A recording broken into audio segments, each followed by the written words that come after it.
Welcome everyone to Just Barely Awake, where my chronically tired self reviews anything pop culture from movies, TV shows, video games, anything that comes to my mind. And today, we are going to talk about the Fontaine Archon Quest in Genshin Impact. Now, just to start off, give my overall thoughts on everything, I thought the Fontaine Archon Quest was amazing. Like, peak Genshin, honestly. I've been having trouble trying to find out whether I like the Fontaine Archon Quest more than the Sumeru Archon Quest. And it's hard to say. They're pretty much neck and neck. I can't really decide now at this point. Let's just say that Sumeru was definitely peak Genshin in terms of, like, main plot storytelling, and Fontaine just continued that awesomeness. Let's just say that. I don't really know how to rank one above the other, but let's just say they've kept that level of competency in terms of writing and the story and characters and everything like that. So, right now, I really just have a list of topics I want to cover. There isn't going to be any particular order. I'm just going to go however I please, and I don't really know where I'm going to be jumping to here and there, but hopefully I'll remember to cover everything I wanted to cover. So let's just start with, I guess, the general story. I loved it. I love how it started off very interestingly, like very quickly. Like, we go to Fontaine, we meet two of the main flagship characters for the arc. You know, see the Travail trailer, you know that it's the flagship characters for Fontaine are Linny and Lynette. Meet them immediately. We meet Farina immediately, which is also like something that's never happened before, us meeting the Archon so quickly. Oh wait, actually no. In Mondstadt, we met Venti pretty much right off the bat, but we didn't really talk to him until, like, way later. I think, Act 2, maybe? But, yeah, we meet Farina, we get a sense of her personality, she almost gets us arrested, and it just kicks off from there. You know, we meet some new characters, we meet Fremine, we go to the opera house for Lady's Magic Show, we meet Nouvelette there. Later, after the whole magic show fiasco, we meet Navia. Like, we just kind of, like, Fontaine really, like, drops us in there, introduces us to everyone we need to know for the story very quickly. And I just really enjoyed the pacing. For at least, let's say, for Act 1 and 2, those were pretty much perfect. The Meripede arcs, Act 3 was a little... I know people kind of hate it. I don't hate the Meripede arc. It was definitely slow, and it was definitely kind of tiring going through Meripede. Meripede in general was like such a hassle to traverse. For some reason, it was just so hard getting the hang of where everything was and the waypoints and everything. So it was just very kind of tiring.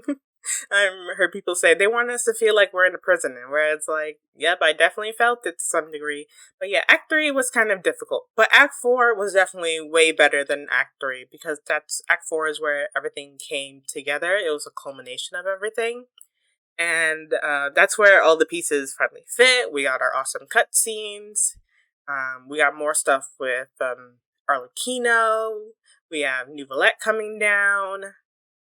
We get more stuff with Wriothesley, and he kind of disappears for most of Act 3. We see him in the beginning, but then he kind of goes away, and then we finally see him again at the end, into Act 4.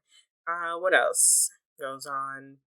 So that was Act 4. And then Act 5 was just, man, Act 5 hours long, but completely worth it. I did it basically immediately after the update, and I think I finished at like 4 o'clock in the morning.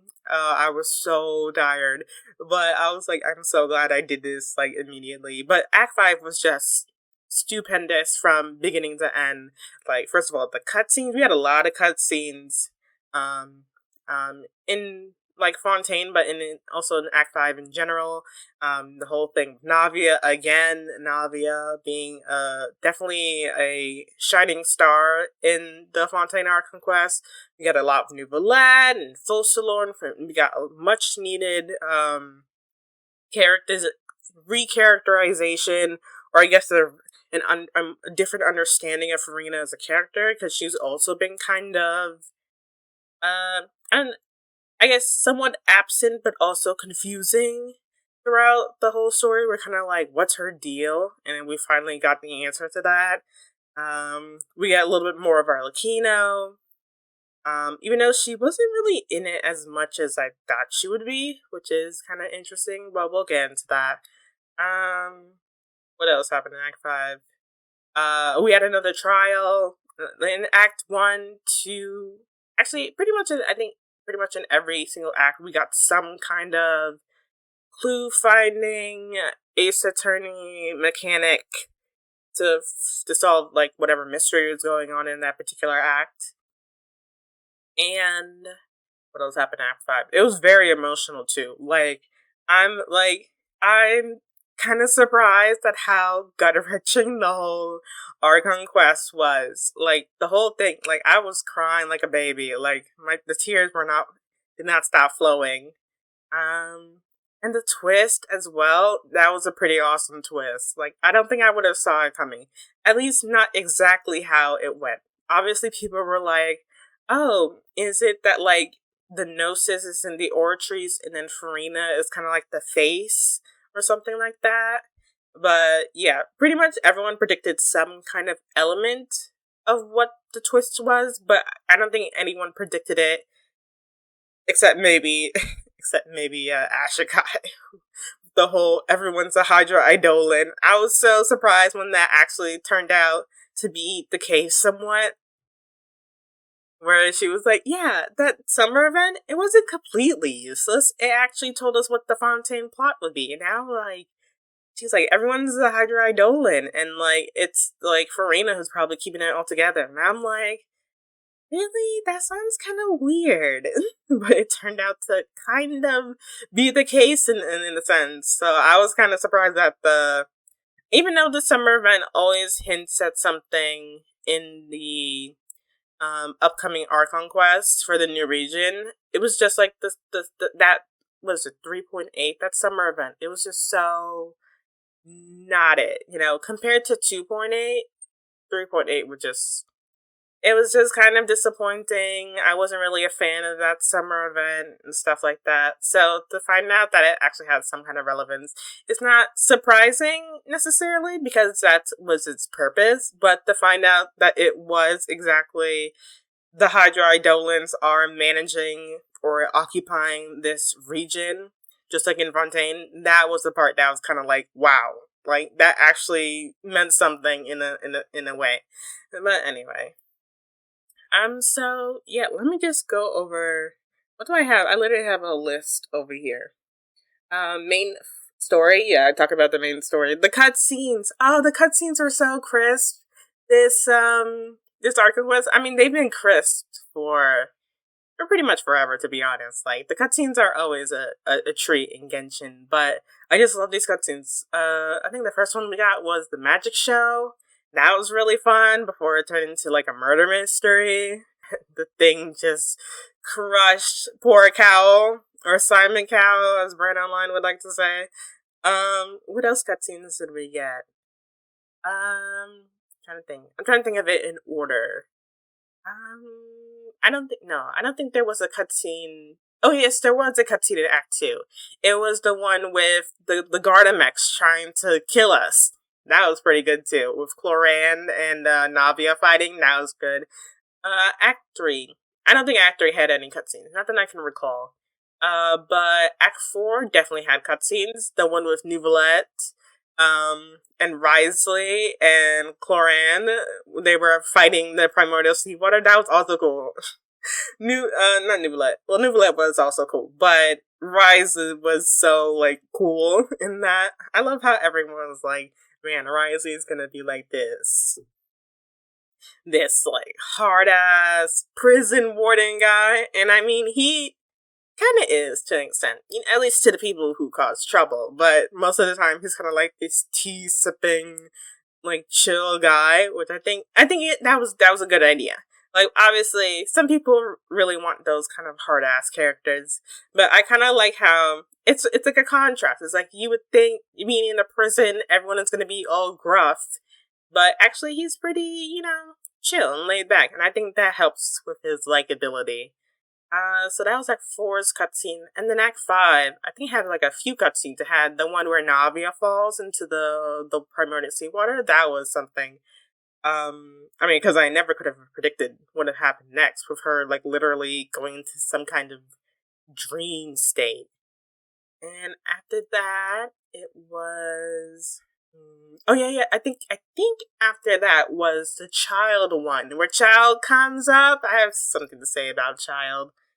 Hold on, my cat.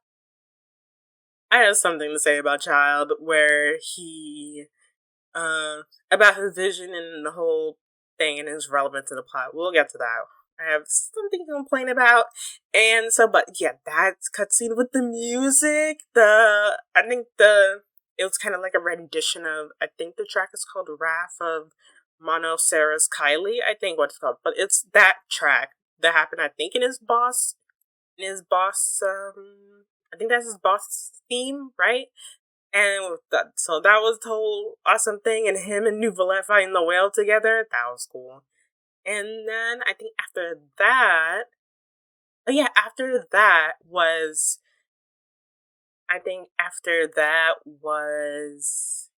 Focalor one. Yeah. It was, well, there was like two in one. It was first when Focalor first appeared and the Orchards was acting up, and then after that was when Focalor actually made the sacrifice. So that was another cutscene. There was a lot, I'm telling you, there was a lot of cutscenes in just Act 5 alone.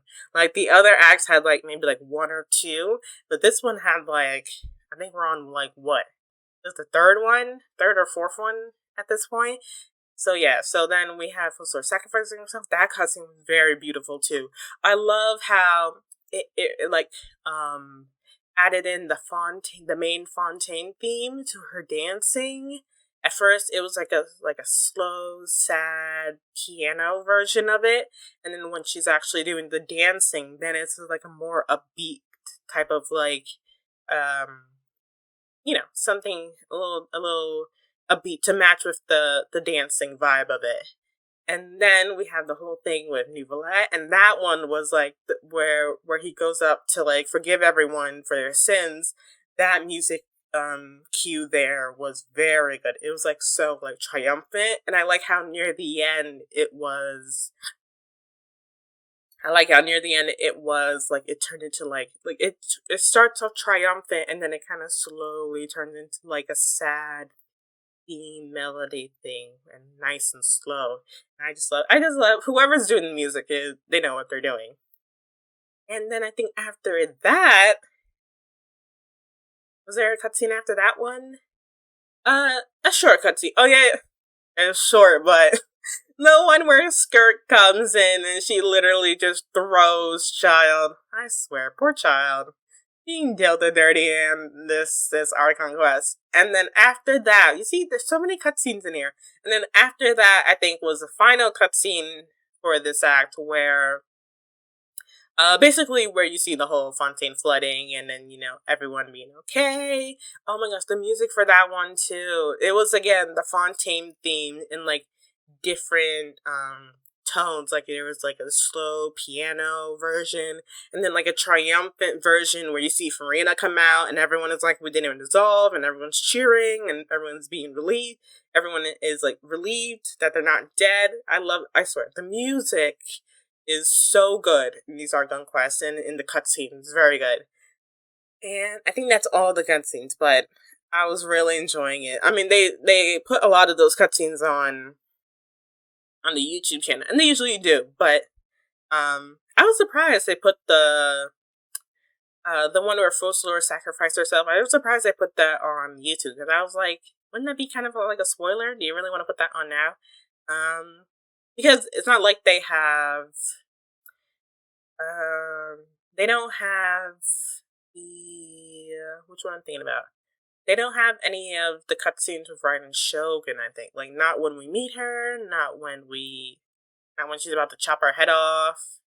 They don't have one with the Senora death. They don't have anyone with the Kazuha thing. So I was surprised when... and they also don't have the cutscene from Liyue, from that Archon Quest, with, like, Osile and the Jade Chamber being crushed. They don't have the one from the second Jade Chamber, thing with Shenhe. They don't have, I think they have the final cutscene in the Sumeru arc, where, we meet Ruka Devata. I think they have that one on YouTube. I'm trying to think of the underrations. Yeah, so I was surprised that they put the Fontaine one up. Like, it's normal. I wouldn't mind. I mean, when it comes to, like, the one with Navia, that one's on YouTube, but that one is not really that big of a deal in terms of, like, spoilers. And they also have the Risley one, which, again, is not that big of a deal. But just this one, the whole, like, twist with the Focalor and everything, and Nouvelette, getting his authority back. Like, I was surprised they actually published that. But yeah, they were posting a lot of cutscenes. Even the child one, where he comes out and faces the whale again, that one's also on YouTube. So I was just surprised that they published it. But it's fun to watch in HD, so that's good for me. Okay, so let me talk about some of the characters. Let's go over the flagship characters and the Fatui in general. So we work with the Fatui this Archon Quest. Not really a surprise in general. Like, everyone was expecting us to work with the Fatui eventually, and a lot of people speculated and pretty much knew that Lyney and Lynette were possibly Fatui, or at least connected to Arlecchino in some kind of way, because of that whole Final Feast trailer thing. But I know it still surprised some people. That was fun watching the reactions on streams and stuff. But yeah, we work with the Fatui this region. They're not our enemies. I mean, we don't even get a Fatui boss fight this region. At least not yet. I mean, there's still the whole second boss fight that we get per region. Like a Pep, Ishtaha, who's the one in Yuzuma? Oh, the Raiden Shogun puppet thing. Yeah, I think that's I think just Mondstadt doesn't have unless you want to count, like, Andreas or something. Which I guess you could. Yeah, I think that counts, because Andreas is one of the weekly bosses, just like Capep and the others, so, yeah. So we don't get a Fatui fight yet. It's possible we might fight her later, but I failed to see why, though, because of how things turn out in the Archon Quest. But no Fatui fight. Instead, our fight is with the whale, so it's kind of like they reversed it. It's kind of like how we get the Fatui first, and then some kind of monster, non-Fatui entity, but instead they switch it where we get the monster being first with the whale, and then maybe later we'll get the Fatui with Arlecchino. But again, I fail to see why we would fight Arlecchino at this point, unless she, like, betrays us in some kind of way. But, I mean, we never trusted her from the beginning, so betrayal is kind of like, eh. But anyway. So yeah, the characters, the Fatui, Lyney, Lynette, and Fremine, I love them so much. Like, I think they're probably my favorite. Or I'm just, like, incredibly biased towards them. Especially Lyney. Lyney is so adorable. But, the whole thing with them being, like, House of the Harv, oh my gosh, I love how in the Archon Quest, our relationship with them kind of turned sour in that first act. I love stuff like that, because it's nice for the traveler to meet people and not be buddy with them immediately, or have some kind of conflict with the playable characters. Because all the time I hear people say, why can't we have villains as playable characters? And it's like, every time, all playable characters are friends of the traveler in some kind of capacity. That's how Scaramouche can be playable, and that's how Child can be playable. That's how we can have playable Fatui, because they are cordial or amicable with the traveler in some sense. Even if I would say Scaramouche is probably the least friendly of all the playable characters. When it comes to the Traveler, like, he's, like, friendly enough, as opposed to Chan, who actually genuinely likes us and is pretty friendly. And Skarmory, she's kind of like, because you helped me, now I'm gonna help you. But I still kind of gonna find you slightly irritating, and you find me pretty irritating. But I'm just doing this because I kind of owe you one, kind of thing. So I would say Skarmory is probably the least friendly of all the playable characters. But here we have Linny, Lynette, and Fremine. Mostly Linny and Lynette in the first Archon Quest, and in the Archon Quest in general. But they lie to the Traveler about what they were doing with the Ore Trees, and they kind of conceal their identity about being House of the Hearth and Fatui.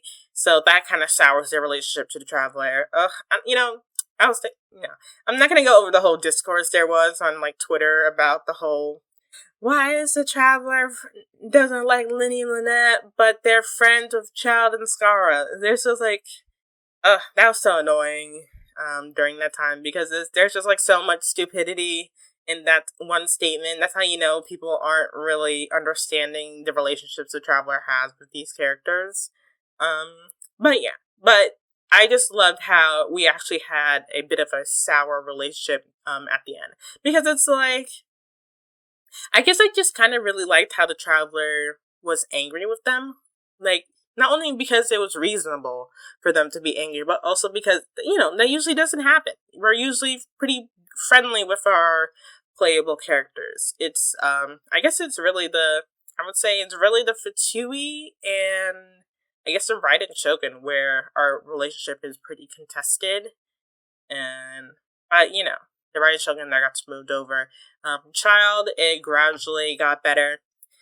Skirmish, that pretty much not pretty much. That also kind of developed in the whole, pretty much his own story quest that it pretty much got. So yeah, I like how he, this is what I like.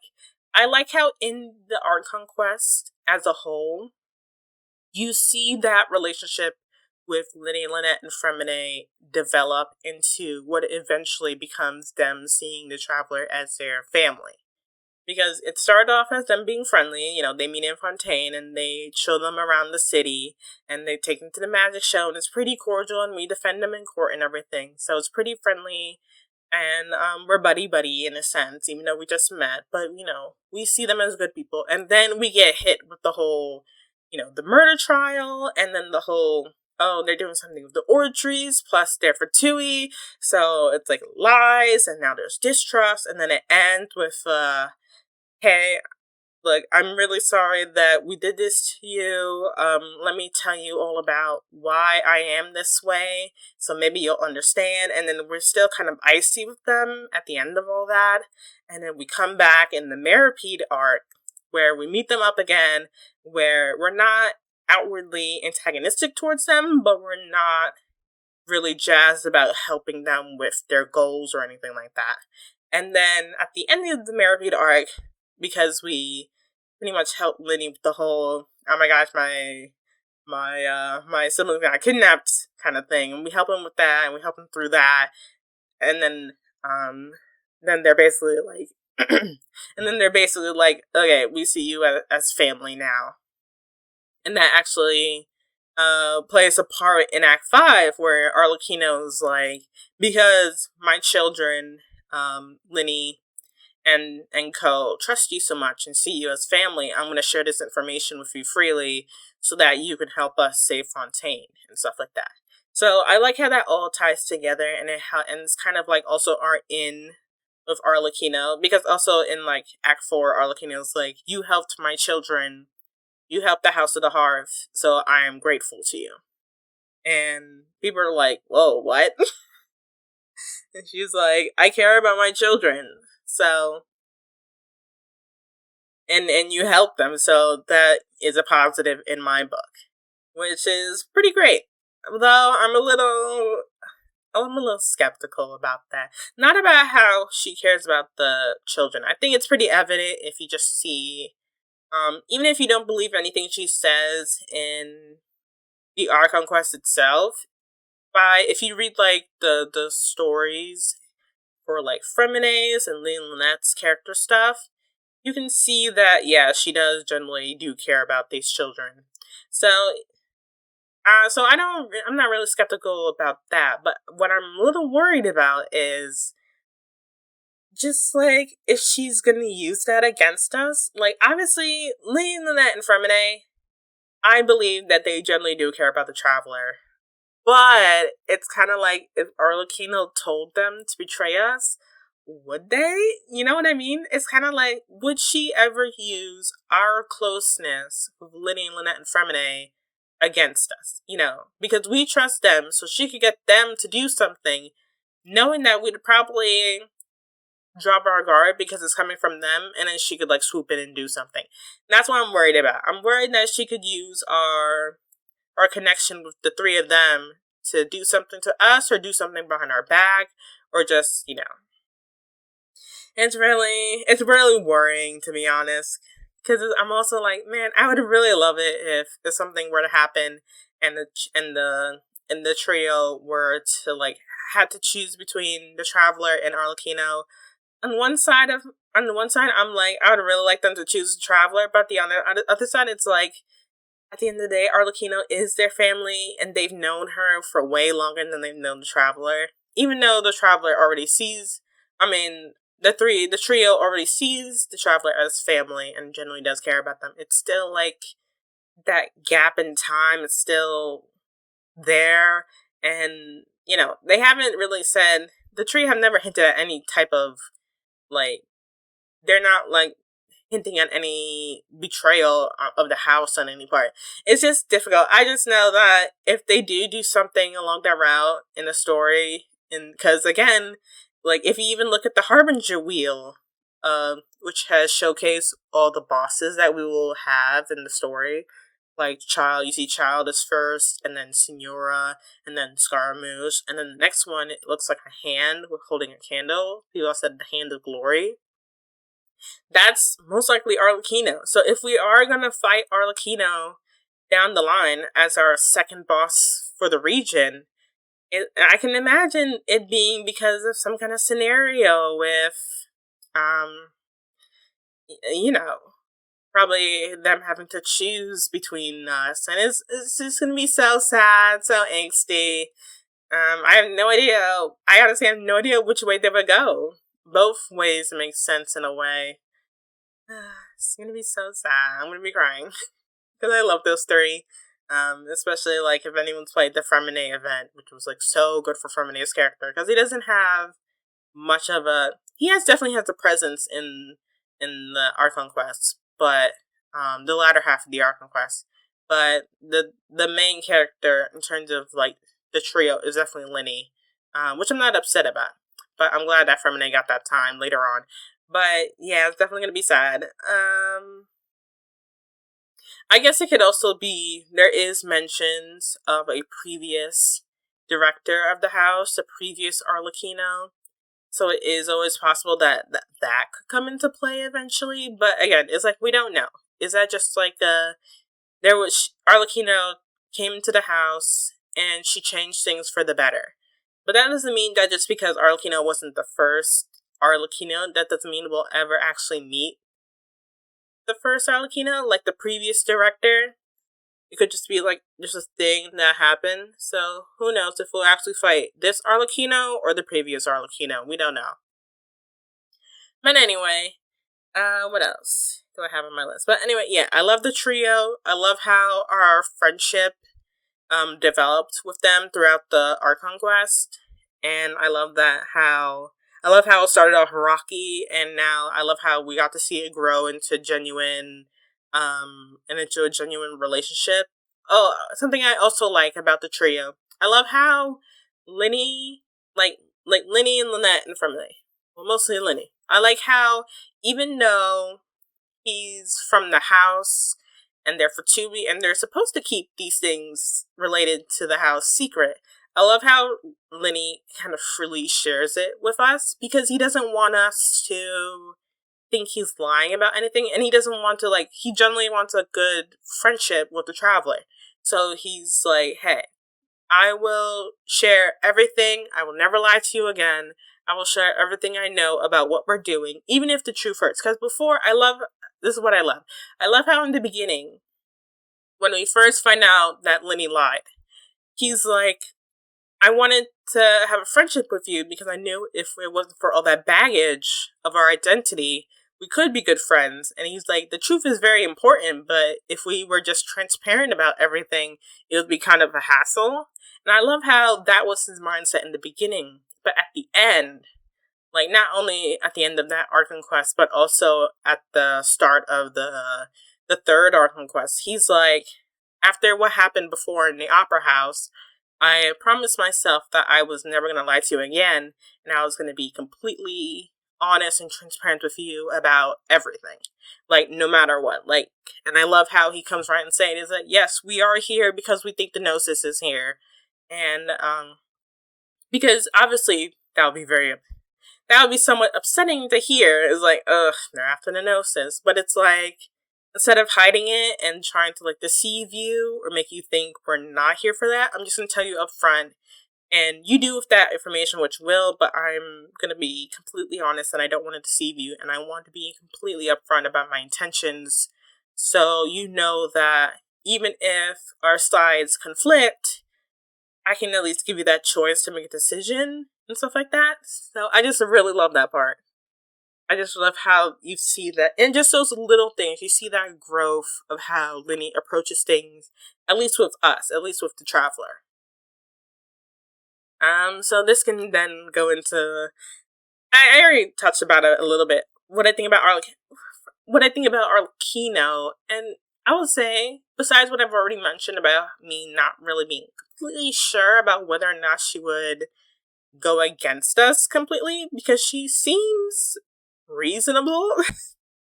Surprisingly reasonable. She doesn't, because despite what Child and Scaramouche's voice lines have said about her being crazy and unhinged and someone who would kind of like stab you in the back, she seems pretty reasonable and not at all crazy, except for the part where I guess she literally attacked Farina. That was pretty insane. But besides that, she actually seems like a pretty, I guess, normal person. You know what I mean? But it's definitely what I was expecting. I was expecting her to be a little bit crazier, or at least unhinged, or like kind of like a cool, calm craziness kind of thing. But she doesn't seem like that at all. So it's kind of like, what are Child and Scaramouche seeing that we haven't seen yet? Like, is her true self? Have we not seen her true self? Are we going to see that true self later? Are we going to see that craziness later? Because she seems pretty alright. Even like when we think about, oh man, I didn't even touch up on Lenny and Lynette's like tragic backstory of the whole child trafficking business. Like, even that, Lenny said he saw her and like the ground was all covered in blood, and she killed the child trafficker, and then she went and killed the guy who adopted Lenny and Lynette in the first place and eventually sold Lynette. So it's like she's killing people, but it's like, isn't everyone? You know what I mean? It's not like killing people is unique to her character. I mean, Kazuha has killed people, right? Shogun has killed people. Zhongli, I'm thinking about some more, not god level characters, because, you know, Child, Scar, of course, they've all killed people. I'm trying to think of like probably lower characters, like maybe like Kazuha I can think of. I'm trying to think. I don't know. I guess any of the characters have probably killed someone or something. So I wouldn't say that's necessarily a sign of her craziness. Even if I think about like Fremene's backstory, she went and I think she probably killed those tax collectors or like rent debt collectors, whoever that killed his mother and got the locket back for him. But still, it's kind of like, it's not really that crazy of a thing. So I'm wondering if maybe they're just biased because they don't like her, or maybe it's just that, yeah, maybe either they're biased or we just haven't seen it yet. I don't know. Who knows if we'll ever see it? Maybe. And again, with Arlecchino, I'm surprised at how little of a presence she had in the in the Archon Quests, because first of all, in the final feast, you would think that she's like the puppet master behind everything, but she really wasn't. She was kind of just as clueless as everybody else. Like, really, no one knew what was going on until like the very end when Focalor revealed her plan, or like when we kind of like figured like a little bit of it out during like the trial of the Hydra Archon thing. So it's kind of interesting how everyone was kind of kept in the dark until the very end, even Arlecchino, and it's kind of like a whole misdirect as well. Unless, of course, that is coming later. Later when we get her as a second world boss. It's hard to tell, really. So, yeah, so I'm surprised at how little screen time she got. Like, she didn't come until the third act. I mean, we knew that Liddy and Lynette were messing with the Ortrees, but they were just trying to, like, see if there was anything special about it. They didn't really figure anything out, really, except that it's gathering energy, but everyone knows that the Ortrees gathers energy from the people, so that's also not really anything big. But I guess the thing with that was that it has a lot of energy in there when it's supposed to go to the city to power it. But yeah, everyone's kept in the dark. She didn't really do much when I think about it. Let me see. In Act 3, showed up, pressured Nuvula and Farina to find Child or ask about Child. Then after that, she's pressuring Farina again about trying to figure her out. And she kind of talks to us. We don't really see her after that. I think Act 5, she's the one who tells us about the cave with the prophecy in it, and then after that, she sends Fermine to get the final slate. But yeah, really, I mean, she doesn't really do much in the Archon Quest. That's why I'm like, okay, either she's gonna do something big later on, if she becomes playable or something, or she becomes a world boss. But it's like, because when I'm thinking about previous regions with Scaramouche was a very big presence in the Sumeru Archon Quest. Even I would say Dottore felt he had more of a presence, even though he wasn't really in it for long. Like, he had a cutscene, and then he had the little bit at the end with Nihida. Like, he wasn't in it a lot, but I felt like his presence was grander compared to Arlecchino. And obviously Scar had a big presence in the Archon Quest, and when I think back to like the Liyue, Child obviously also had a very big presence in the Liyue Archon Quest. Inazuma, no. Nefertiti, like Senora and Scar kind of just showed up, but I guess even, not really Scar. He didn't really leave much of an impression. He was kind of here, then left, but at least Senora had the whole thing of like dying. So it's kind of interesting how Arlecchino felt not really.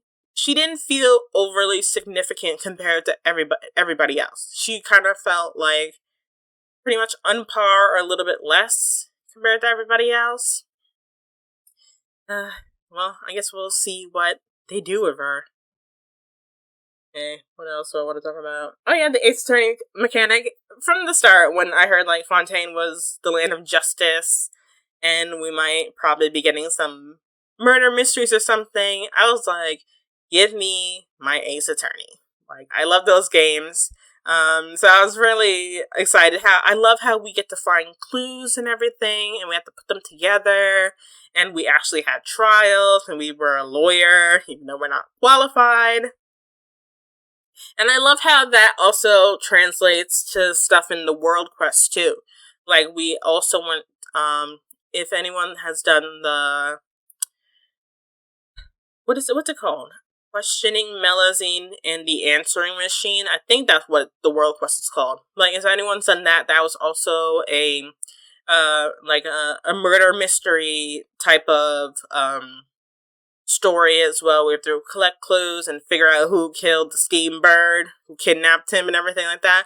So I like how, I think also a little bit with, it wasn't necessarily a murder mystery, but with the Narcissism Court stuff, not the first parts, but I think the very, very final part of the Narcissism Courts, did that have a mystery angle to it? I mean, the whole thing was a mystery. I'm trying to figure out No, actually, I don't think so. I don't think, obviously, it's a mystery and we're trying to solve it, but I don't think it was as overt as literally looking for clues in the places and putting them together a little bit. I'm thinking about the very first part where we're in the order headquarters and we're like talking to all the members, or I guess the current version of the members, and we're asking them about what they remember, what they feel about the others and their past and everything, and we're kind of like putting it all together. But now that I remember, it used the Sumeru mechanic, not the Fontaine mechanic.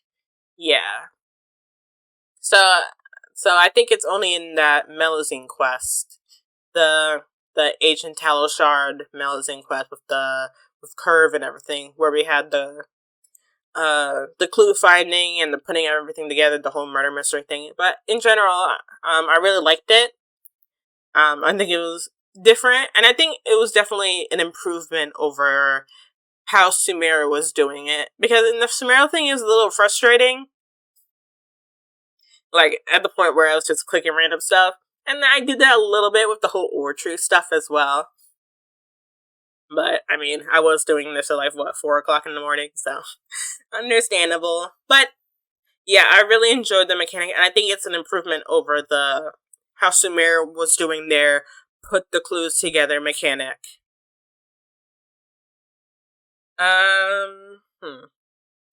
What else? Oh, I want to talk about Child a little bit.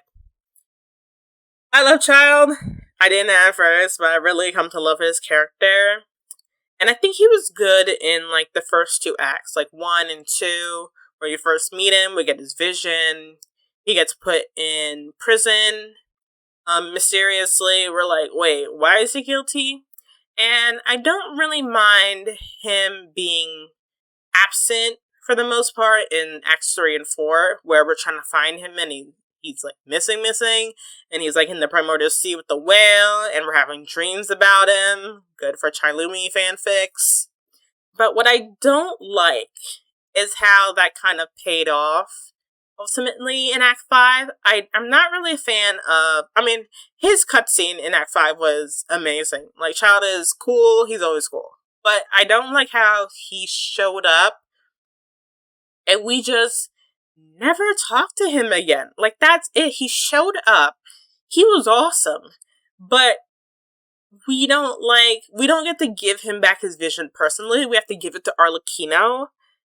And I'm like, why? Why can't it, they say Child went back to Snezhnaya to, rest or whatever. But, why couldn't we at least have, a conversation with him first, even if he's pretty much mostly unconscious? We didn't even get to see him on the floor or something in game. He never shows up in the actual in-game portion. He only shows up in cutscenes, and then they say at the end that, oh, he left. And I'm like, no, I wanted to see him. I wanted to talk to him. I wanted to give him back his vision. So I'm upset with that. I would say, his involvement in the Archon Quests in general was good. I don't really have any problems with that specifically. But but I'm disappointed in the conclusion.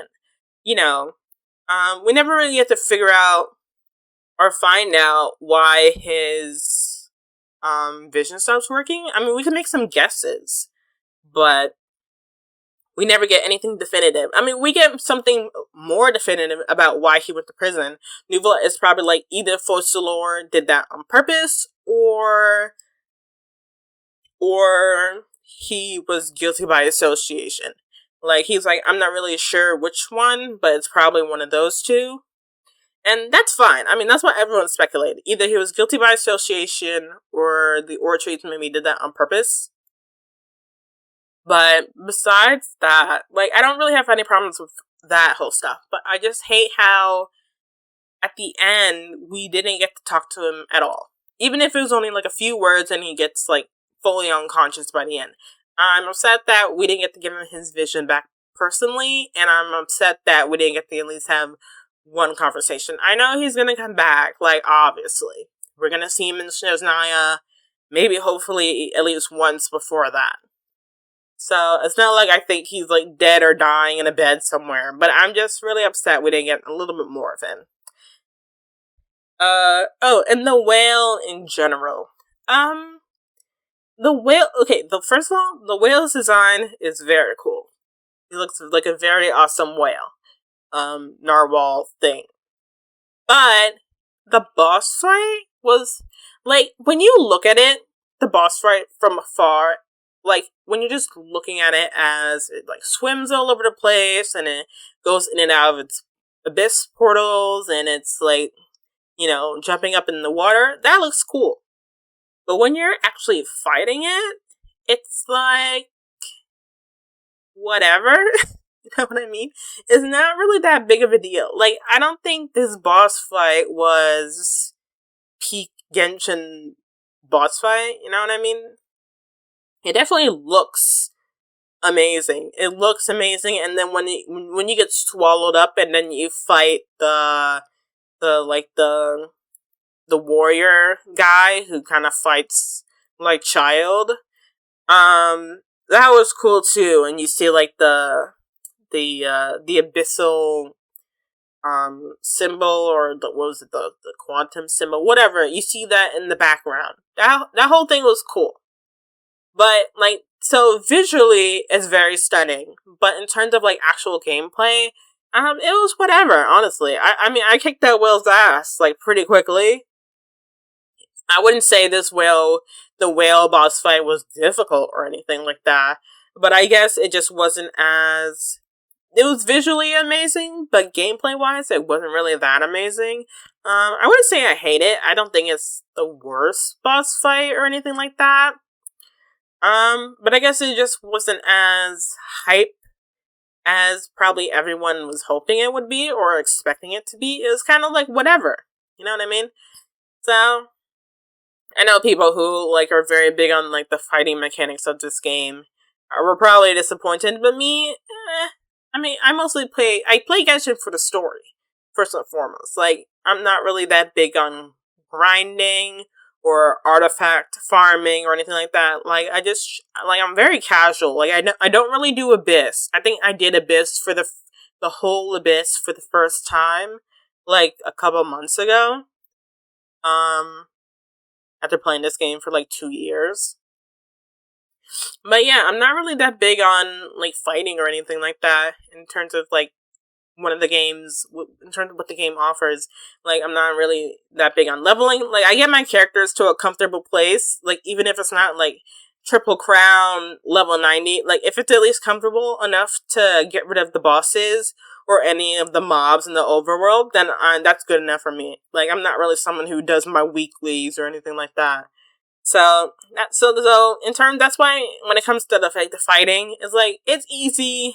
I can get it over with, but it's not anything spectacular. So it's like kind of like whatever. But the people who are like all in on the fights and the strategies and whatever, they're probably gonna be disappointed. But me, it's just like, I can take it or leave it. It's not the worst, but it's not the best. Oh, but the whale being somebody's pet, I did not see that coming. I didn't know. I didn't think it was gonna be like a pet. I thought it was gonna be like some abyssal monster type of thing. But to see like, oh yeah, it's Skirk's master's pet. I was like, what? Is that ridiculous? Also, Skirk. I don't think I have her on my list here. So let me talk about her before I forget. So Skirk. I think her design is pretty cool. I know some people are like, oh my gosh, she looks like so generic and basic. And I'm like, she looks fine to me. I don't think there's anything particularly wrong with her design. She definitely looks like not a Genshin character, like a Honkai character, which definitely fits since she's been in the Abyss and doing stuff like that. So it's fitting that her design doesn't exactly look like someone from Genshin. So I don't mind that. She threw Child. How rude. That's also a thing. We go in there and, you know, we finish the whale boss fight and we're probably like, wait, where's Child? And she shows up holding Child and then throws him in a portal. No. Why did they do you like that, Child? I swear. But anyway, yeah, she comes in and just drops like the biggest lore bombs ever about the whole third descender being the Gnosis are the remains of the third descender. She says they're like objects of misfortune. She says that her master is Loki, and then she mentions like Rhine daughter and Vertifanier or something like that other name. So I'm glad that we got big lore here. I know some people were afraid that maybe we wouldn't get big lore because we had such big lore in Sumeru, but I'm glad they kept up that train and we did actually get some big lore in Fontaine as well. I don't really have much to say about what she revealed in terms of like her master and the visionary, because that's up to like Ashikai and the other lore theorists to like figure out. Me, I'm just along for the ride in that respect. But in terms of the third descender and who I think it is, I think it's Nibelung, the Dragon King. I know some people think it's I've heard some people say they think it's the Abyss sibling. It could be. I don't think it is, though. I could see the reasoning, though, but I don't think it's the Abyss sibling. I don't think it's the sibling at all. I think it's Nibelung. I think it would make sense. But then it makes you recontextualize, the Saritsa is gathering all the Gnosis. What is she going to use it for? So now people think that she's going to use it to resurrect the, Nibelung, to resurrect him, because she's going up against the Heavenly Principles, and the people who fought the Heavenly Principles the first time were the dragons, and Nibelung was the Dragon King. So it makes sense that if you're going up against the Heavenly Principles, even though the dragons did lose that first time, and second time, because Nibelung came back the second time to fight. So they did lose, but I guess with the added power of the Saritsa and her army, she probably thinks that maybe they'll stand a chance again. Who knows, but that's what I think. I think the third descender is Nibelung.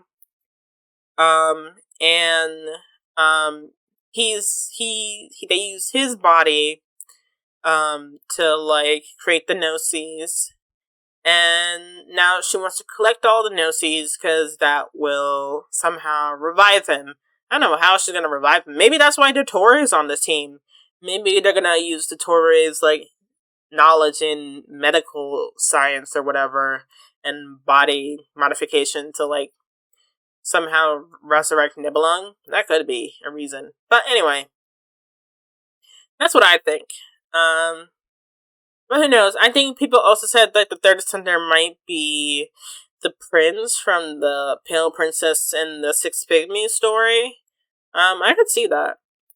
Or at least I think people were saying that the third descender's body being torn apart and turned into these Gnosis is what the Pale Princess and Six Pygmies story was talking about. A little spoilers for that story, because that story is available, not in game, but the code for it is there, in the game, but not the actual books. It talks about how the prince was, like, killed, and then its body was, like, turned into, like, these things. I think something along those lines. Hopefully they release those books soon, because now that we have, like, a direct in-game correlation to that story, I mean, I feel like now would be the perfect time to release those books. Who knows? So yeah, that's Skirk. I don't really have many opinions on her. I think she looks cool. Yeah, I think she looks cool. She drops in lore, so like she's useful. Maybe we'll see her again in a Dane quest or something. Who knows where she's from? How she know? Well, oh yeah, she said she didn't know Rhine daughter personally. She said her master mentioned her. So maybe we'll learn more about her master one day and what's his connection. Like, was he also from Teyvat and he just, like, left that world or whatever? Like, why are there people living in the abyss? Because we already know that, the Conrians, they turn into monsters of the abyss, but Scourge, she's not like a monster or anything. She doesn't look like a monster. Obviously, she looks different and like body morphed, but she doesn't look like a monster. She doesn't act like a monster. So, and also there's the whole thing about if you spend too much time in the abyss, it could like affect you, like it affect Child. But Skirk seems pretty okay. You know what I mean? She doesn't seem like crazy like Child is, like how he's kind of like battle crazy. So I'm wondering if like if there's something special about her and that allows her to be I guess mentally unaffected by the abyss, or if maybe she's like was she originally from Tibet and then she went to the abyss and decided to live there, or is she like a special being or something? So I wonder if we'll figure those things out, if we're gonna get any more Skirt content, because she says like she thinks we'll meet again. Well, she thinks she'll meet Nouvellette again.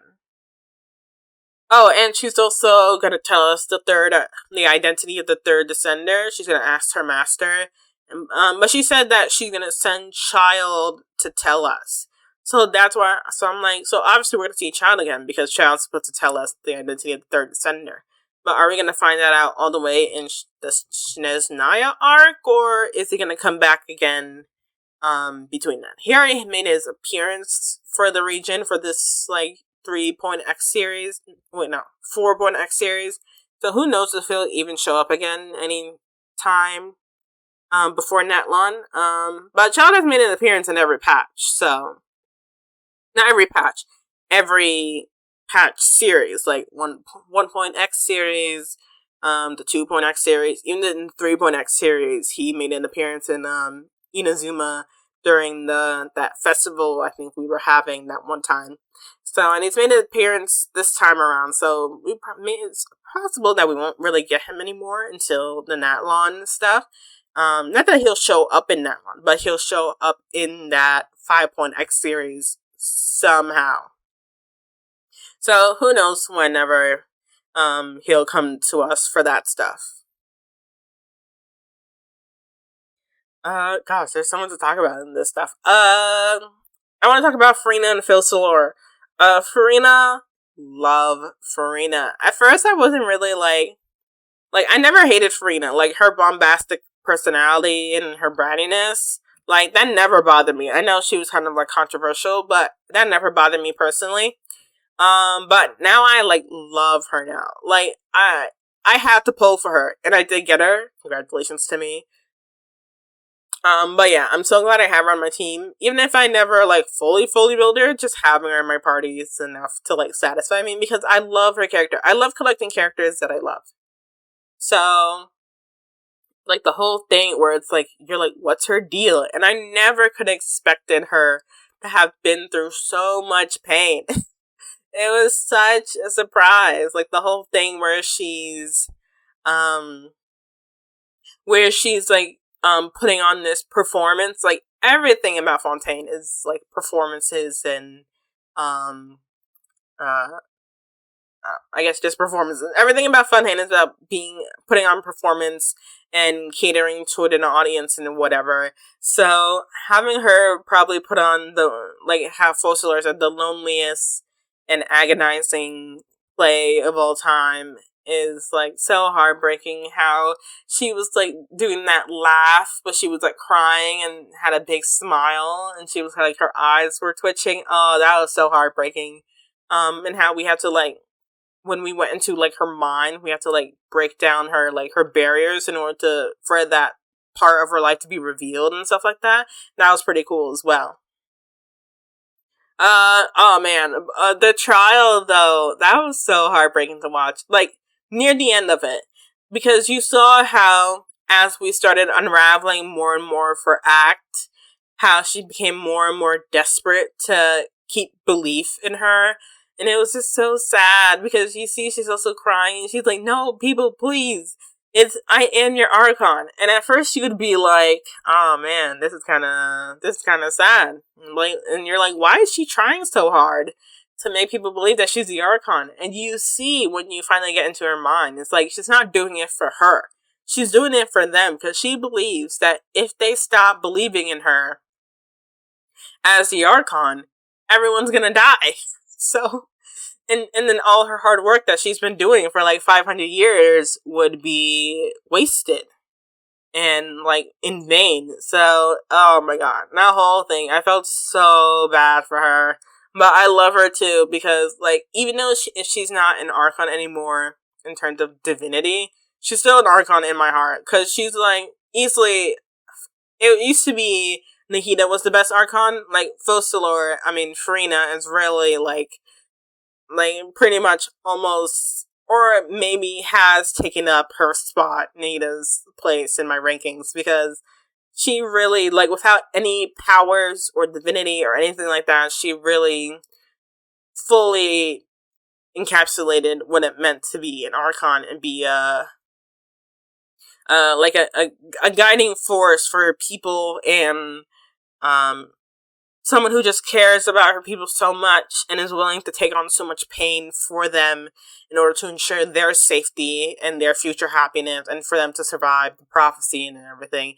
It was just so hard. And I love how all the Archons, their voice lines, they only praise Farina. They're like, even though she was only human, she fully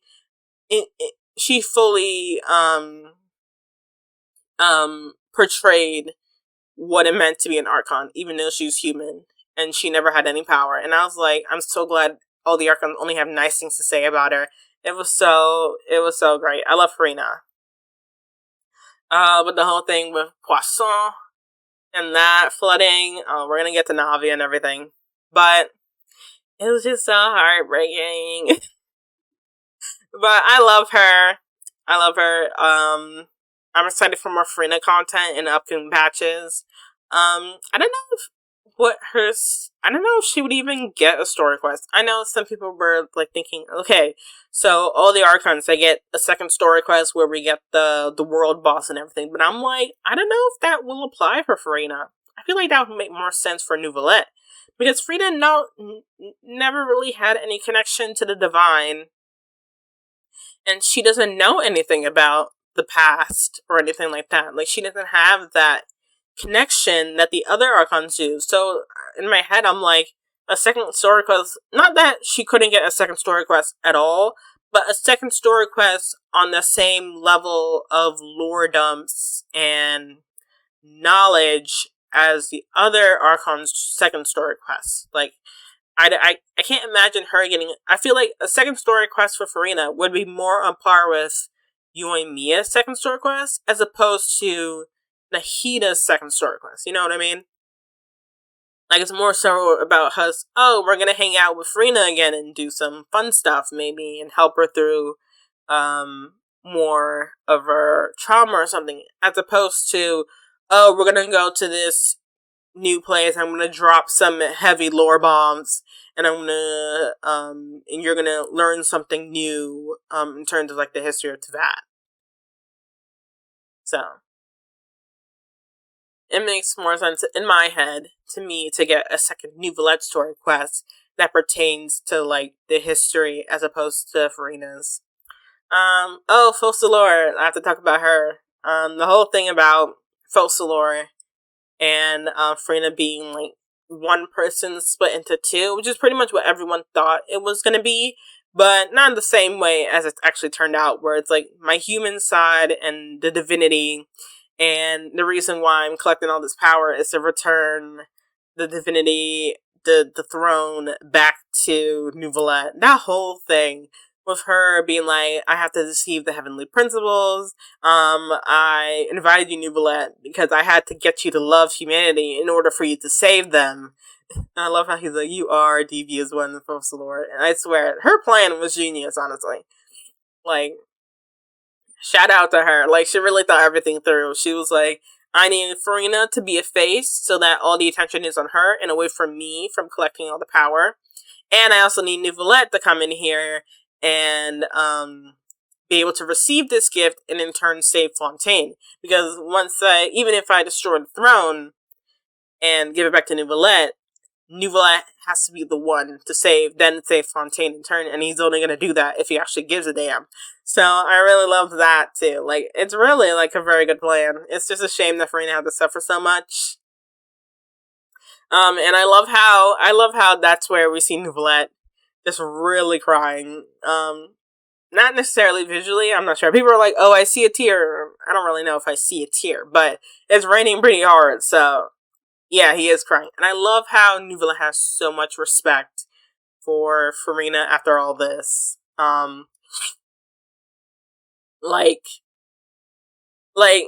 Before, Nouvellette is like, I have no idea what Farina is thinking. I don't know what goes on in her head. She's so over the top. I don't know what's going on with her. And I love how it turns into, oh my gosh, Farina, I hope you live a good life. You performed your duties so well. I have nothing but respect for you. Like, Nouvellette is the number one Farina stan.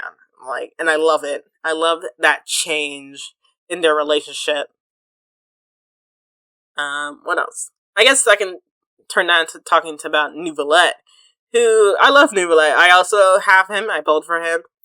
I love the whole thing about him being a dragon sovereign. Like, I never would have predicted that we would actually get a playable dragon sovereign. Like, of course, there's the whole thing about the water dragon prophecy and everything like that. And of course, we met a pet, but to actually have a dragon as a playable character, and not just a dragon, but like a dragon sovereign, that was pretty cool. And I love how he actually has something different about him. Like, first of all, his character stories are pretty revealing about the history of Teyvat. And I love how instead of like Gnosis or Vision, it says Ancient Dragons Authority, so that's also pretty cool as well. Usually characters like Nouvellette, you would expect them to, like, people thought he would be kind of, what's the word I'm looking for? I guess stoic, kind of, let me see. Stoic, I guess not really as emotional as Nouvellette actually turned out to be. Like, Nouvellette is actually a pretty nice person. Like, he's nice, he's emotional, he's very caring. Like, he never really came off as cold. Like, I guess that's the word. Cold and stoic is what people probably would have thought he would be, because he's like the symbol of justice and everything. But instead, he's like an emotional person. He's very caring toward like the Melusines and the people of Fontaine.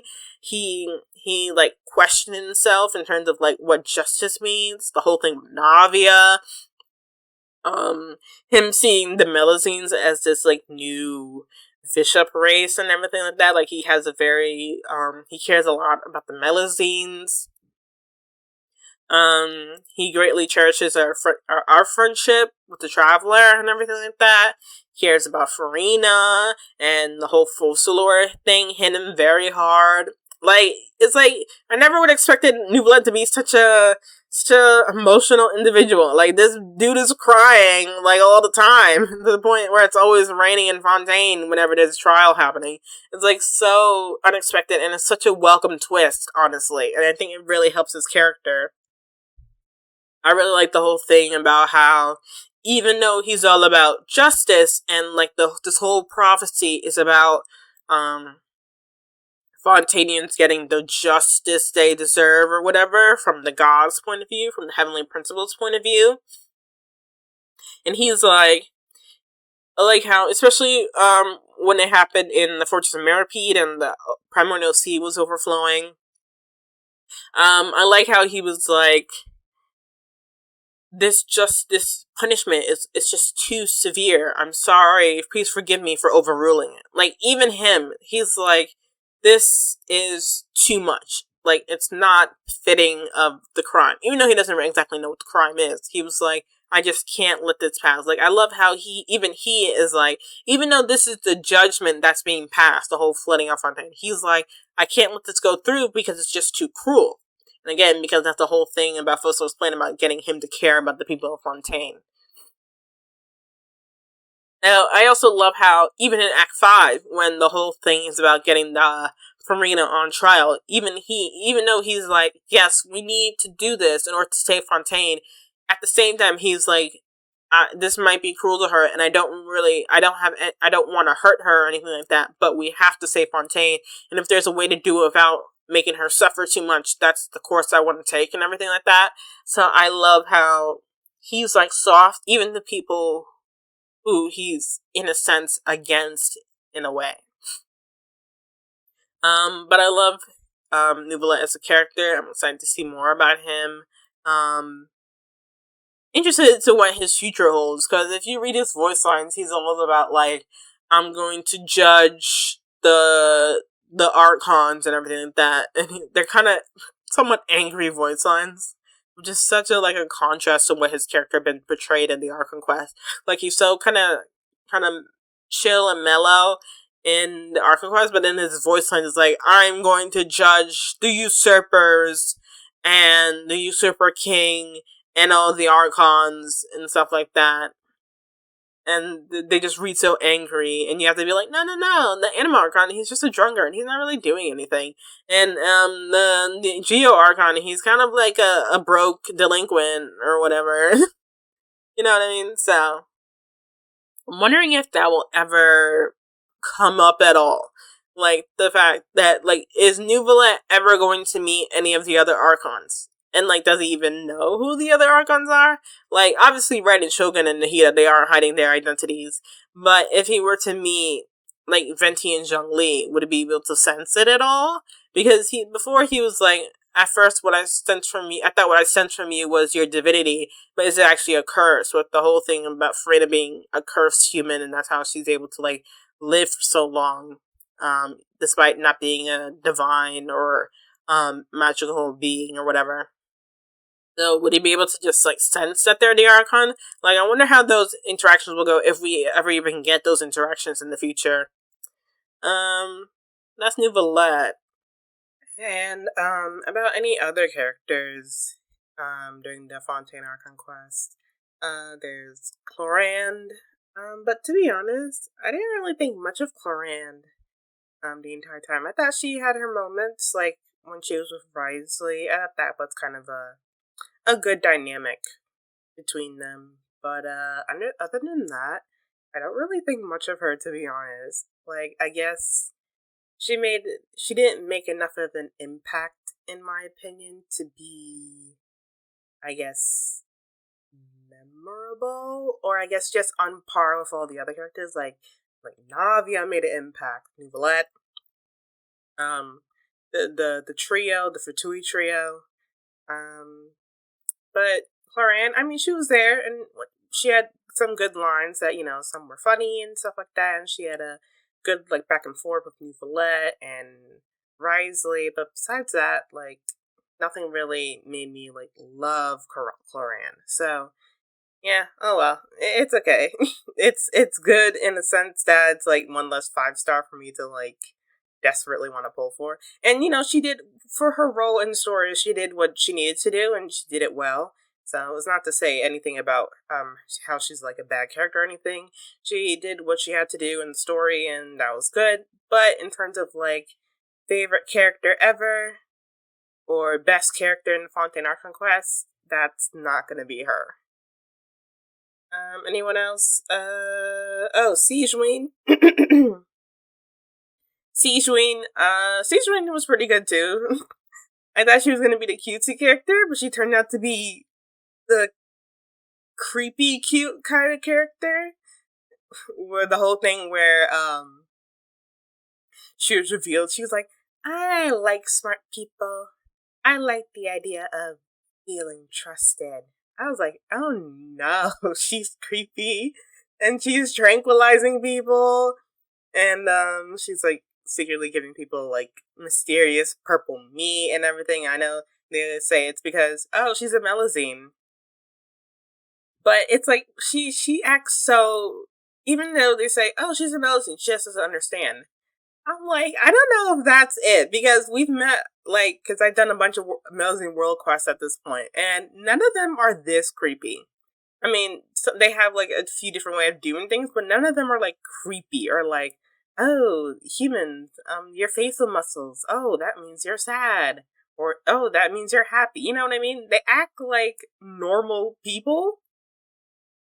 Maybe people that are, like, going to, like, a new place who are a little out of touch with, like, maybe the norms of like human life, but they don't act like creepy little gremlins like Sijun does. So that's interesting. Also, Sijun is supposed to be a Melusine, but she's clearly very, very humanoid looking. I want to know.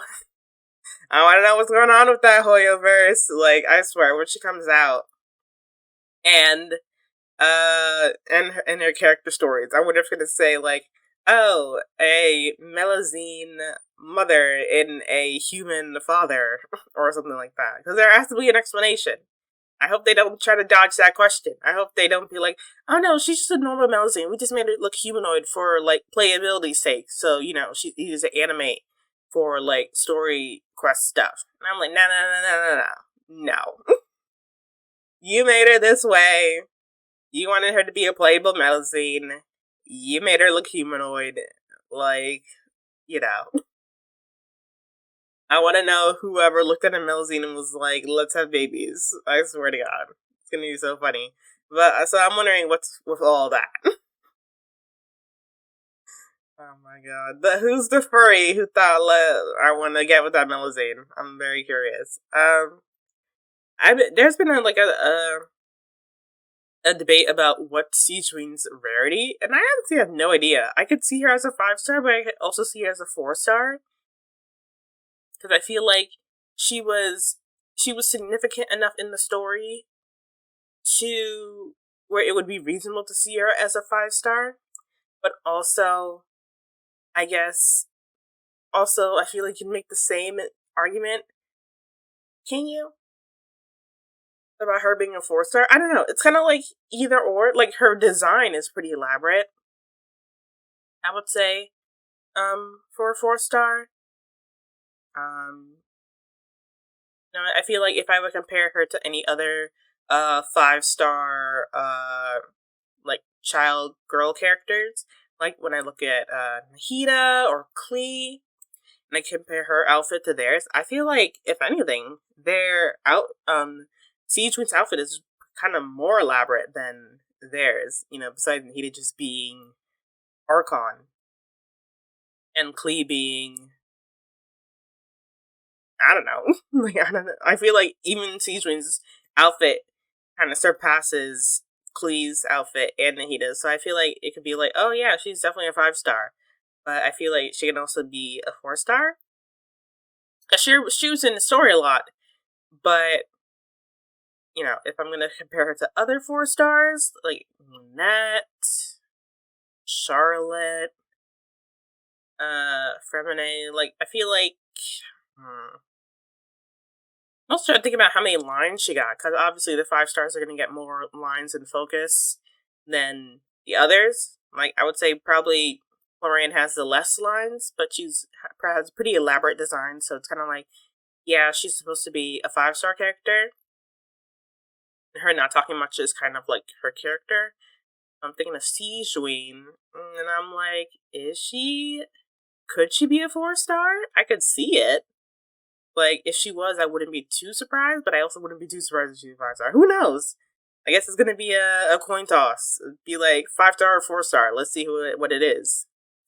But I'm interested to see where that lies, and if people are gonna pull for her. Like, if this was enough to make people want to spend money on her banner. Oh, okay. And Navia. I really like Navia. She's definitely in my like top 5 favorite Fontaine characters, like up there with Nouvellette and Lenny, and Risey is also up there. Who else is up there? Farina. Like, I wasn't expecting Navia to be such a strong focus throughout.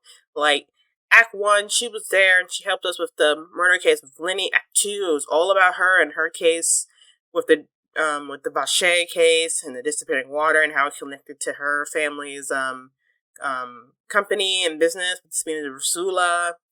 And let's see, wasn't really in there much in Act 3 or 4. I mean, at all, actually, in Act 3 or 4, which is fine.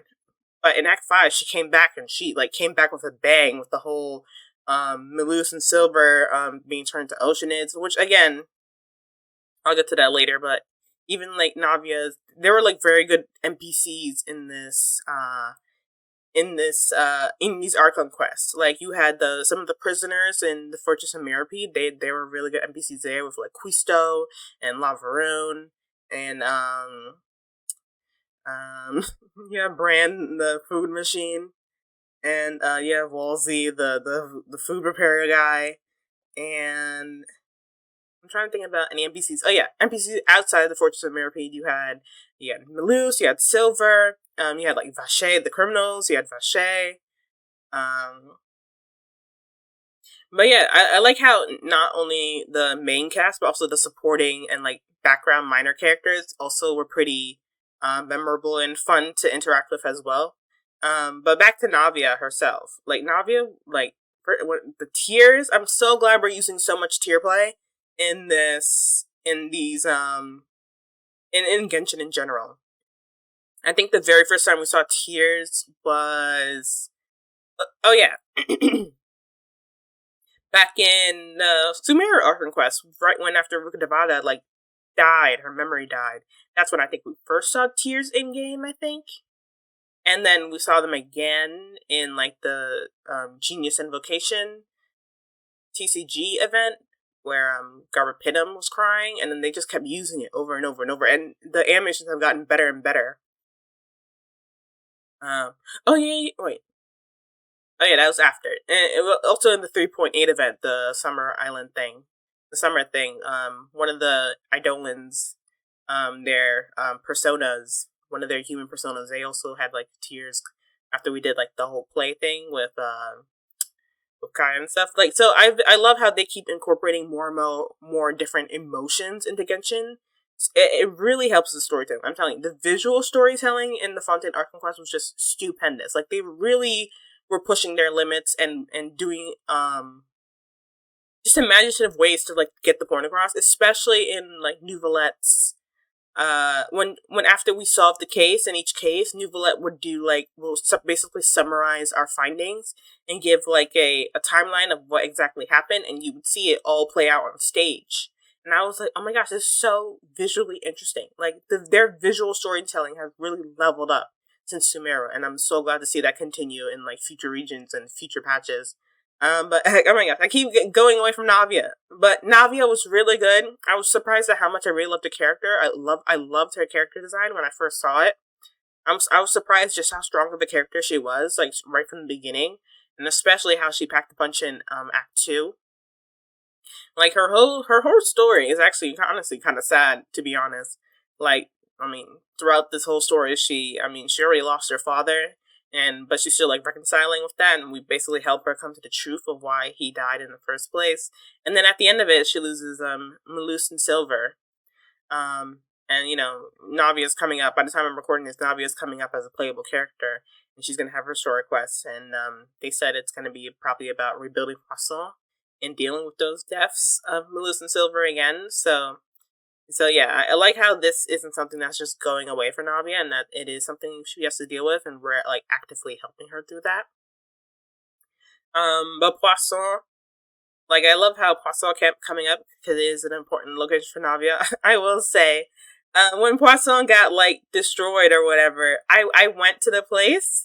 And I swear, I know multiple people felt this way. I went to the place, and they were like, Poisson, it's been damaged, it's been destroyed by the primordial seawater and all the chaos. And I'm like, what the fuck is different here? It's always looked like shit. And I was trying to find the differences, and I was like, oh, I see. The fish thing is like on the ground now. Okay. And I think the bridge is maybe destroyed. I was like, wait, was it destroyed before? I can't remember. I was like looking around, and I'm like, I don't know. I feel like it's always looked as bad. Which I think is funny. I was like, oh, is something different? Does it not always look kind of like a dump? I swear to God. But, yeah.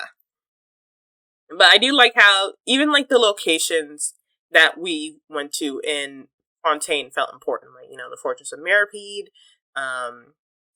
Poisson, in its connection to like Navia, Mirapede connection to Risley and Sejuin, and just like the Court of Fontaine in general, and the opera to like Nouvelette and Farina. Oh, the Palais Marmonia as well.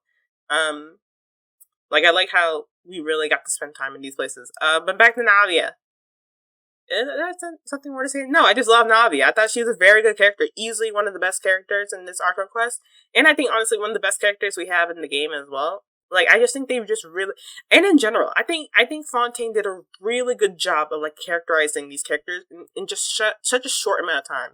And like I know, like if you count up all the Archon Quests, it's probably like what 5. Like I think let's see, I think 1 and 2 is like 5 hours. And then 3 or 4 is probably like another 5 hours, and then in Act 5 is 5 hours alone, like 5 to 15. And I was like, the whole thing is probably like around 15 hours long. But even just like in Act 1 and Act 2, where we only had Lynette, Navia, and New Valette as like main. I know Farina was there, but we didn't really know what the heck was going on with Farina. Like even in that time, and just those first 5 hours we had of the Archon Quest, like they had their characterization down. They had us feeling for the characters. They have us loving the characters and had us wanting to pull for the characters. Like I have C1 Linny, and if Navia wasn't Geo, I would kind of pull for her as well. But I don't fuck with Geo. She's also a Claymore too. I don't fuck with Claymores. Like Geo and Claymore, those are something I do not mess with. Like I don't like Claymores because I don't like how heavy and slow their combat is. Like, I'm just not a fan. And Geo, like, unless you're like Albedo or Ito or Zhongli. Well, basically, unless you're like a 5-star Geo that I like really like. Like, don't get me wrong, I love Navia, but I know better than to spend money on Geo. You know what I mean? Like, like Hoyoverse hasn't even released a Geo character since like what Inazuma. Like, I don't think there are any Geo characters in Sumeru. So, if Hoyoverse isn't going to do anything with Geo, why should I? You know what I mean? So, it's a shame, but I'll just have to... And plus, I know there's, like, so many characters coming up that I do want to pull for, so it's kind of like, even though I do like Navia, I'm just not going to spend the money to have her in my party. Even though sometimes I just pull just to have them in my inventory, and even though I'm not going to build them, just to put them in my teapot to get the friendship and everything, and get the voice lines. But I just don't think I just can't do that with Navia. There's just too many things that I really, really want that I actually want to invest in fully compared to having Navia just because I like her, and even though I don't have any plan on actually building her. So it's a shame, but from what I've seen, Navia actually, her kit looks pretty nice. But again, I don't fuck with Geo. I'm just not. Sorry. Sorry, Navia. I still love you though. Let's see. Couple more things I want to touch on. Risley. I really like Risley. Like, actually, wait, I think I did touch on Risley earlier. Okay, but let me just say that I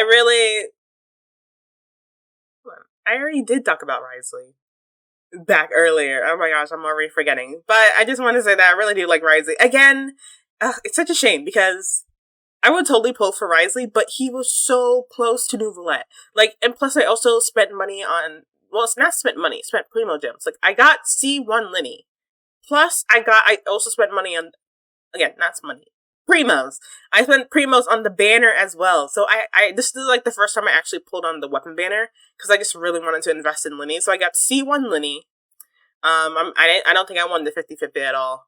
And I got it, I didn't get his weapon, but I did get Aqua Simulacra, is that how you pronounce it? So I did get, it's a pretty good, bow for bow characters, the Aqua, that's Yelan's weapon. And then I also wanted Child, because he's been escaping me for like 2 years, so I also got Child. Again, I don't think that I won the 50-50, that really killed my budget. So I also got Child. And plus I wanted New Valette. So again, I got New Valette. And it was just going to be impossible to get Risley. Like, my funds were so low. Plus, I knew that there were characters coming up later that I really wanted. And I was just like, okay, I just can't do this. I'm sorry, Risley. Man, especially at first, because I didn't really care much about Risley from just, like, his drip marketing alone. I was like, oh yeah, he looks cool. Compared to Twitter, who were, like, thirsting over him. Like, Jesus Christ, Risley was trending on Twitter when that drip marketing dropped. Like, it was so fun to watch. And he was good in the Archon Quests. Like, it has nothing to do with how, like, whether or not I pull for the character, like, they have to really make an impact. Or just, like, touch that, tickle bone. Like Albedo. Like Albedo and Shell, you know what I mean? They have to meet that husband criteria sometimes. But as much as I like Risley and Navia, like I just couldn't pull for them. I just can't like if I could, I would pull for every character that I like, but because there's a limit, I just couldn't get Risley, which is fine. I think also because his gameplay wasn't something that like I guess you could compare him to Hazo, but I feel like Hazo's gameplay is kind of more smoother for me compared to Risley's thing. Plus, he has the whole Fontaine specific gimmick thing going on. You know what I mean? It's just like, I don't think it just would have been my thing, something that I wanted to invest in fully in terms of like building him and everything. So it's fine. Plus, I really like Hazo, so I already got my like, punchy man, so it's fine. So it's a shame. I'm sorry, Risley. You were so good in the Archon Quest. Oh, I don't know if I mentioned this yet, but when he did the whole like Fontaine really kept up the theme of performance throughout the entire Archon Quest. So it was so cool where I was like, oh, how's it gonna kind of play into like the Fortress of Meripede arc? And the whole thing with I was gonna say Nuvolette, Risley putting on that performance of being like this not bad guy, because he actually was kind of in the right in that sense, but this mastermind who was about to kill Lenny's siblings if Lenny didn't meet his demands. He was like, oh, I'm gonna let your brother like waste away in the sea, and I'm gonna kill Lynette if you don't bring Arlecchino to me. And I was like, God damn, like Jesus. And then he was like, this is doing that to stall you because I needed you to keep you here, and I didn't want you to go running off and get into more trouble. I was like, God, he's such an actor. And it's like, it's crazy how everyone in Fontaine just lives up to the whole performance theme that's going on in this region. And his dynamic also with like Nuvolette as well. Like I haven't done Rise's story quest yet. I have seen it though, but I haven't finished it yet on my main account. But I have seen it. Like I'm not going to go into that because this is just about the Archon quest. But that whole backstory there also really make me love Risley as well. His relationship with Cloran, how that went. They actually had pretty good chemistry. He has very good chemistry with Nuvolette. Like he's always very proper with Nuvolette when he's there, but behind he's like when Nuvolette is there, he's like Chief Justice or Monsieur Nuvolette. But when Nuvolette is not in the room, then he's like, oh, just Nuvolette. You know what I mean? He doesn't add like the honorific in front of it. But yeah, like, I love Risley. He was very good. Though I wish his arc, and I don't mean his character arc, I mean his actual freaking floating boat arc, I wish it played more role, because, and I'll get into that later about the whole Fortress of Meripede and whether or not it belongs, but the whole arc thing, the boat, I wish it did more, I mean, it did what it was supposed to do, which is help the people in the water, but I thought it would do more. Like, it had, 5 seconds of screen time. And I thought with how kind of big a deal this whole, what's under Meripede? What's the secret? Besides, obviously, the primordial seawater. But I also thought that maybe, I don't know, I guess I thought his arc would be the thing that comes to the rescue. And saves everyone. But to be honest, what I had envisioned for the arc pretty much involved everyone in Fontaine evacuating on the arc and leaving Fontaine. So the whole thing so that wouldn't work in general, because the whole thing about the prophecy was that everyone had to be succumbed by the water. Succumbed, had to be enveloped by the water and, have that wash over them to make it seem like they're being dissolved into the water. So now honestly, even what I envisioned wouldn't have worked anyway, because it doesn't go along with what needed to happen in the story. But still, I just thought that his arc would be more meaningful in the end. So instead of just being 5 seconds. But I mean, it's cool looking. I mean, it flies. It's a cool, steampunk ship looking thing. I wonder if he'll ever make a return one day. I mean, they have the model.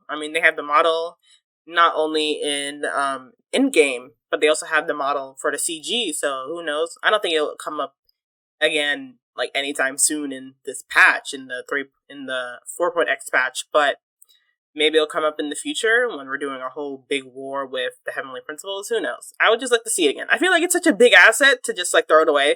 I feel like, why not use it again? For who gives a fuck? Let's just use it again because it's cool looking, you know what I mean? So, oh well.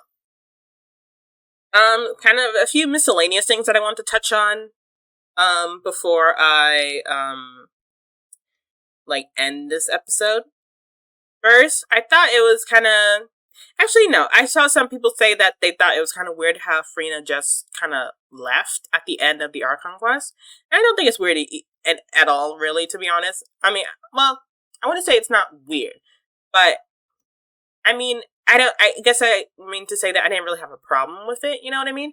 You know, we heard from Nouvellette that she said she was tired and that she was going to go rest. And I thought that, oh, okay, that's interesting. Like, the Archon kind of, dipped out slowly, but I feel like that kind of fits her arc. Like, she did her duty, and now she kind of gets to just go rest her freaking mind after 500 years. You know, it's definitely different because, you know, we usually talk to the Archon. Well, not usually, because we didn't talk to Raiden. And it's not like we see Raiden. No, we did have a conversation with her. I guess people are just caught off guard by how different this Archon Quest is compared to others. Because, yeah, I mean, I guess we never really had we had conversations. Traveler had conversations with Frina, but I guess they're looking for that end game conversation, end of Archon Quest conversation compared to, what we had with Venti at the tree, or Raiden when we were trying to change her mind, or Nahida at the end. So yeah, I get how people were caught off guard by how it's different, but I didn't really mind it. I mean, she dipped out. I feel like it's kind of fitting with her whole thing. Like, it's also kind of sad how she kind of just, saved. She was the reason why the world was saved. How Fontaine was saved, and she kind of just, slowly exited stage left. I mean, it's obviously kind of sad because we feel for Frina for her to get such an unceremonious exit. But I don't think it doesn't fit or anything like that. I don't think it doesn't make any sense. Anything else? Oh, Natlon and Capitano. I don't really have anything to say about Capitano. He's gonna be there. But if we're going by the Harbinger wheel, we have what looks like Columbina's constellation first, and then what is probably Capitano's constellation. So I'm not even sure if we're even going to be fighting him. We might see him, but it might be a tutorial situation where we see him in the region, but we're not actually going to fight him. Because the Harbinger wheel has proven to be pretty accurate so far. So for it to suddenly not be accurate at all doesn't really make any sense to me. So that's why I'm thinking, so after this is the Hand of Glory, which is speculated to be Arlecchino. Whether it's current Arlecchino or the past director, we don't know for sure. And then after that is the bird one, the crying bird one, which is speculated to be Columbina. So that means, when we go to Natlon, we're most likely going to fight Columbina. And then after that, it's the 3 stakes, the 3 crucifixion-looking stakes, which is speculated to be Capitano. So that's why it's either we're fighting 2 Harbingers in Natlon, or Capitano is actually going to be a Snezhnaya boss, and Columbina is going to be the Natlon boss. So either we're fighting both Harbingers, Columbina and Capitano, or we're only fighting Columbina and Capitano is just going to make an appearance. He's probably going to be relevant. I mean, I'm pretty sure he's going to be relevant, but we're not actually going to fight him until we get to Snezhnaya. He's actually going to be the final Snezhnaya boss. And then who knows what's going to happen with the other side of the whole Harbinger wheel. If that's even, fighters, or if that's just we're going to see them, or, how we're even going to touch upon that side. But I'm not sure if we're actually going to even fight Capitano next patch series. And Natlon, Land of Dragons. This is going to be, that's what Nouvellette said. He's this is the Land of Dragons. So that means I want this to be freaking full How to Train Your Dragon. I want the Traveler to ride on a dragon. Okay, just like we did with Duval, and I want to see Traveler ride on dragons, ride into battle with the dragons. I want to see it to be a full How to Train Your Dragon, sky battle and everything. You know what I mean? If they're going to say this is the Land of Dragons and dragons are, coexisting with people, I want to see it be just like the movies. Just like Berk. Let this be a Berk. I'm serious. Give me a pet dragon. Oh my gosh, that would be so cool, though. Imagine an event, because in events sometimes we get pets, or something like that. Dosey's not a pet, but, I mean, it could be. There was that one time we got that ninja dog as a pet in one of the events. So yeah, I mean, imagine we did an event and we got a dragon that we could put in our teapot. Oh, that would be so cool. So yeah, I hope we get to ride on dragons in Natlon. I hope we get to talk to dragons, ride on dragons, pet dragons, feed dragons. Just make it my dragon paradise, please. Let me live out my How to Train Your Dragon fanfiction. Thank you very much. So I hope so. Don't just say it's the Land of Dragons and we don't get good dragon content. Oh, and the World Quest too. Oh my gosh. Oh, like speaking of pets, it could be like a Sarush situation, where we could have it like as a pet that flies near our heads. Instead of being a teapot thing, let it be something that is flying near the heads, like Sarush and the Sealies and all the other pets, and we get to use it in any world quest. Okay, that would be cool. That's what I want now. I made up my mind. That's what I'm hoping for. And finally, what I want to touch upon is the whole whether Fortress of Meripede should have existed at all in the story. And I don't think there's anything wrong with that, honestly. Like, let me think. Like, if you took out the Fortress, like, the Fortress of Meripede helped us get closer to, like, help us to solidify our relationship with Lyney and Lynette, help us to become friends with Wriothesley. We got to find out what the purpose of the Fortress of Meripede was. We got to find out what happened to Child. That the frickin' primordial seawater is literally right underneath us. So I don't think it was unimportant. Like, could you take it out and would nothing change? I don't think that's true, because our relationship with Lyney and Lynette would not have been fixed. And, like, we wouldn't know that Child, like, you could say that, oh, instead of the whole Meripede arc, we'd say, oh, Child is missing, and we never find him. Sure, we never find him. But we learn not only about, like, Child, but also, like, the whole primordial seawater and the whale. So we also learn those stuff, too. So it's kind of hard, like, I guess we could also just have Dream here, but I think us being in the same place as Child when he disappeared helped us connect to him via the vision. You know what I mean? Because we were, like, retracing his steps and trying to figure out where he was, and we were in those places that he was, that he spent time in the fortress. So I think that also helped us to connect with Child's, like, mindset and his vision. So I think that also helped. You know what I mean? So, to be honest, like, I know some people don't like the Fortress of Meripede arc. I get that. But I think it's, like, sure, it's slow, but I never, like, hated it. Like, yes, Act 3 is slow. I think Act 4 is definitely is so much better, and I think it pays off nicely everything that was built up in Act 3. I think Act 3 itself, that was pretty slow, but I think Act 4 is a pretty good payoff where it's like, oh, I get it. Oh, now this makes sense. Now I understand why we did this. You know what I mean? Act 3 was slow, yes. But I would say, and slow, but I don't know if I was necessarily bored, you know what I mean? It was slow, but I don't know if I was frustrated. You know? Like, slow, yes, I wanted to pick up, but I wasn't like, oh my gosh, let's get this over with. You know what I mean? It didn't upset me. So that's what I would say. I still thought Act 4 was very good, so all that happened in Act 4, I thought everything there was good. And I thought everything was paid off nicely. So yeah, that's all I have to say about that. And gosh, this has gone on for a long. Like, I think we're clocking in like an hour and a half. Like, crazy. Is this my longest video? I'm not sure. Well, not video, I guess audio podcast episode. But anyway, that was nice. I'm so glad I was able to, I know this is later. I'm posting this later than I wanted it to be. But the important thing is that it gets out at all. Like, I don't want to focus on lateness. I just want to focus on actually getting something done. And I did it. I recorded it. And it's here. And I hope you guys enjoy listening to it. And I'm excited for, like, the future of Genshin. Like, honestly, Genshin has really surprised me this patch series. I've really been loving it. I've been loving the events. I've been loving the main Archon Quests. I'm excited for the Dane quest. I'm excited for any interlude quests we have. I'm excited for Lantern Rite. And I'm just excited for the game in general. Like, I think Genshin Impact is definitely one of my favorite games. Like, I'm happy playing Genshin. Like, there's always a smile on my face. I love talking about Genshin. I love playing Genshin. I love the characters. I love the story. I love exploring. Not much of a grinder, but I do love everything else. And so I'm glad that Genshin has reached this peak and it keeps hitting those highs. And I hope it stays that way for, like, a good long time. I hope we don't get any more lulls. So, I'm clocking out, and I'll see you guys later. Bye!